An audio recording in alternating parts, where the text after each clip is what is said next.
Several of you have asked about how to use gradients in Illustrator. Um, Several of you have compositions that have either one or more uses of gradients in them. So now I'm going to show you how to use gradient colors with your swatch palette that you've uploaded from your artwork.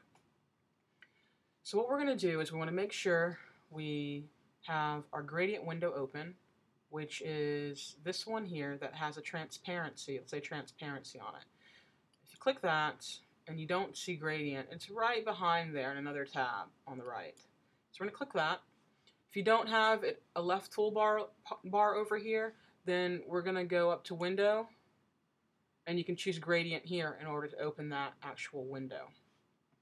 But we're fine, ours is open, so we're going to keep that open.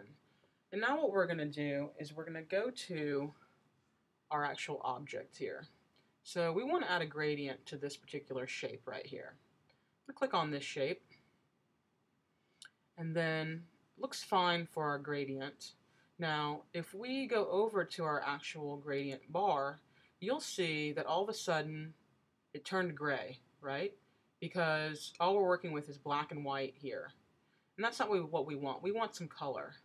So there's several different styles of gradients you can get. If you click this arrow down, you can either get a radial or a linear. We want to work with a linear.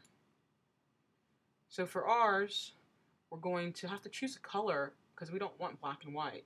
So if we go to this arrow here and double click, we'll see that our swatch palette actually appears. So we're going to choose a color maybe similar to what we had before, which was this, which will start our gradient on the left. And then how our gradient will end and what it will transition into, we got to choose a color for that. So we're going to go to that other arrow here.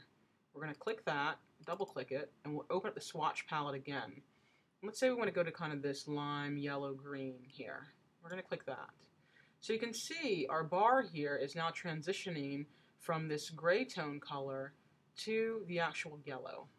If you click on any of these colors and hold and drag them with the arrows, click on those arrows, you'll see that the transition will also change if you move that.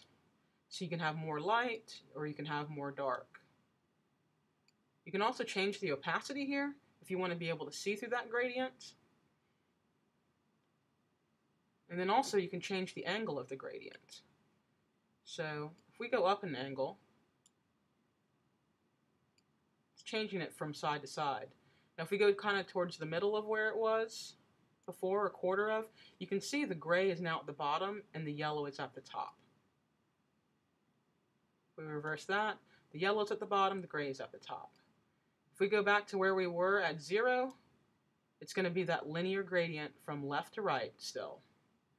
So this is how you'll work with gradients in Illustrator.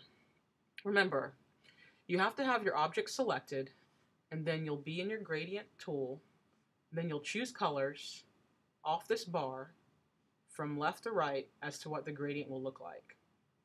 If you decide to add more colors, you can. Just take a look at a few tutorials online. It'll take you through that, so you can have multiple different gradients. But for right now, just to start you guys out and get you started, you can go from 1 to 2 here. But again, if you do want to add another gradient to it, you're welcome to do that. I just clicked down and I can add more colors onto here. So if you just click onto here, you can add multiple little arrows that have different color swatches. And you can create more gradients within gradients, within gradients, within gradients, okay? If you do want to see more, though, about gradients, please feel free to look things up. But right now you can see there's tons of gradients added to this one alone, okay? And that's it. So hopefully this helps for you all.